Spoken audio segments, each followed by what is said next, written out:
Hey everybody, Jason and John here for Everyday Crypto, sponsored by CryptoTaxShield.com.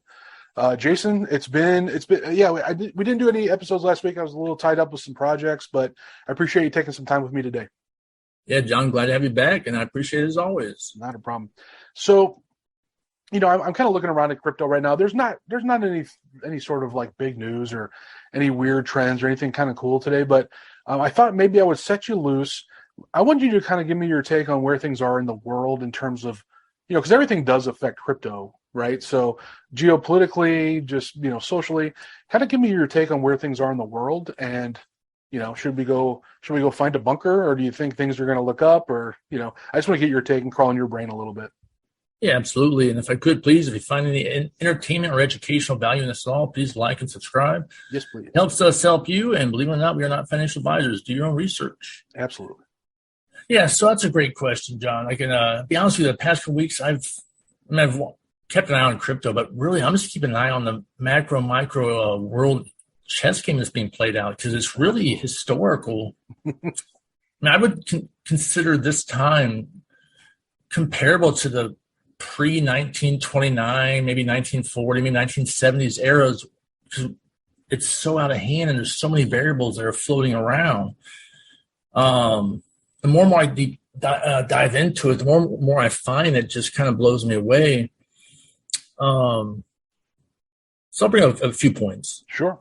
So if you just think about it, right, just in the last 6 months, 2 of the top 4 major world economic powers have shut down banks to citizens. Russia did it, in order to avoid the collapse of the ruble. And it was about a week and a half ago, 2 of China's biggest banks closed their doors, refusing to allow citizens to withdraw funds. Crazy. These are massive red flags because I know why Russia did it. And I have a good guess on why China did it. China did it because they're over-leveraged in the real estate market. Sure. And the banks are the ones giving out the loans. And if there's defaulting loans, there's never enough money in the bank to pay all the citizens. People don't realize that. Fractional reserve banking pretty much means that your money is not in the bank. Right. So there's that. That's concerning. But what the thing that concerns me the most currently that no one seems to be talking about, and it seems to be the most obvious monster in the room, that's the real estate market. Right. So real estate market indicators are what they call lagging indicators. They usually take 6 months to reveal themselves, and they're usually the last thing to show up. Right. But it's just mathematics. So if you were to buy a $6,000 house, just to say here in San Diego a year ago, and you put down $100,000, so now you need a $500,000 mortgage. A year ago, that was a 2.5% mortgage. Your mortgage on its own would be about $1,500 a month, not including taxes and insurance. Sure. That same house today, at the same loan rate of $500,000, your mortgage interest rate is 6.5%. That makes your mortgage payment now $3,000, twice as much as it was a year ago for the same house. Crazy. But the fun doesn't stop there. The feds are increasing rates monthly or bi-monthly at a very dramatic rate. So if you were to, in early 2023, you're going to see a 10% mortgage rate, 30-year mortgage rate, 10% on excellent credit. Right. That makes that same house that at once was $1,500 payment, now $3,000 payment. That'll make that payment $4,500. Right. For the same house. What do you think that's going to do to the U.S. housing market or global housing? It's global, but I'm referring to the U.S. What do you think is going to happen? Well, I know what's going to happen. I was a loan officer in 04 through 08, and I got out of the business because of similar issues. It's going to collapse. It just has to collapse, People don't realize. So no one's going to buy a house to a 10% mortgage. Right. How about all the people and I don't know about the rest of the world, but in San Diego, in the last year, if you went to an open house and you went there an hour earlier than it opened up, and you said, I want to buy this house, how much do you want? It says $1 million on the listing.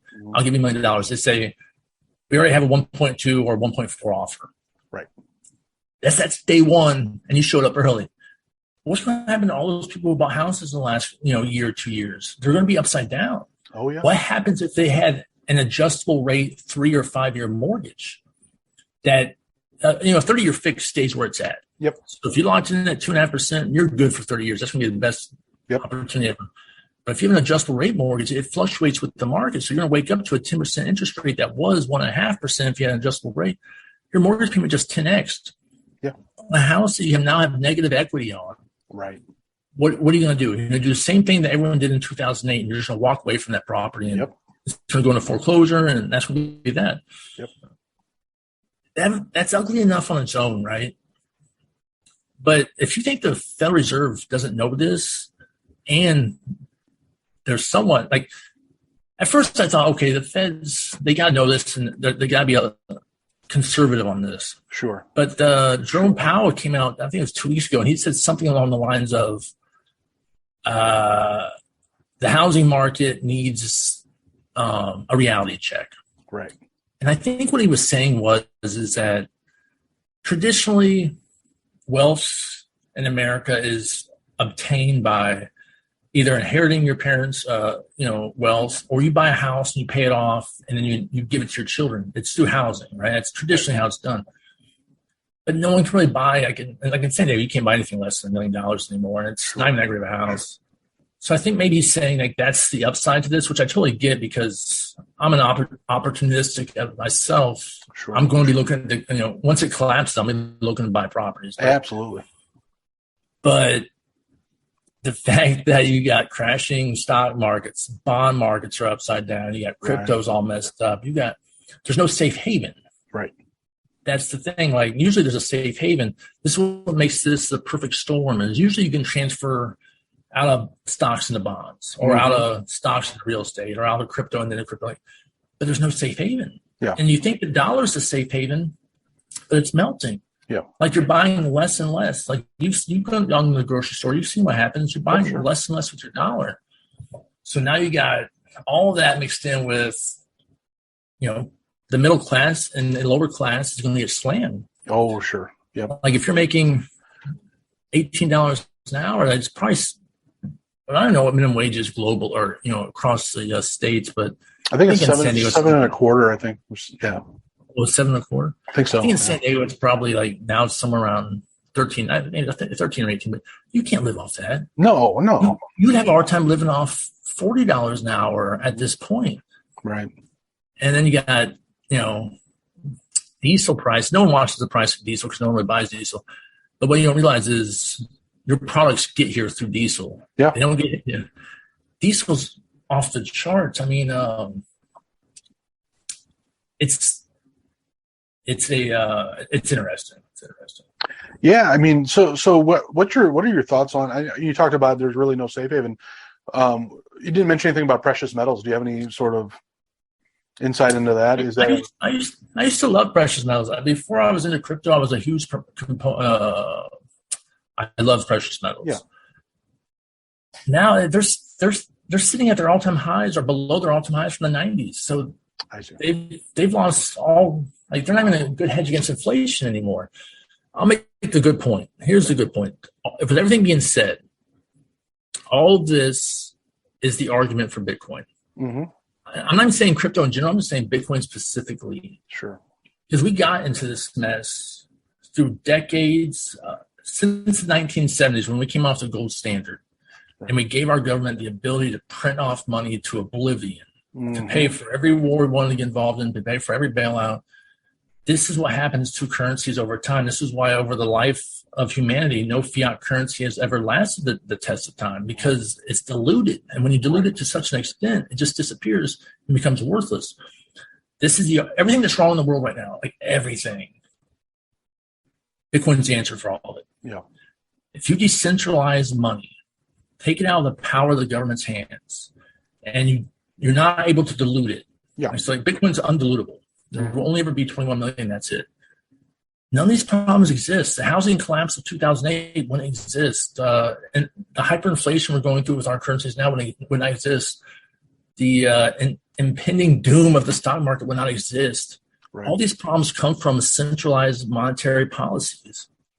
And that's the problem. Right. It really is. Yeah, no, it's interesting. And it really is hitting it home. I have a mother who's in her 70s, and we're looking at a new house for her. And we started making this plan, 6-8 months ago, right as things started to ramp up a little bit. Now we're finding that she might not have enough to do what we want to do with her. So we have to determine whether we wait and see if things snap back. I was thinking about in the springtime, moving to a new place. So we'll have to see sort of where things are then as well. So wait a year. I'm sorry. Yeah, wait a year.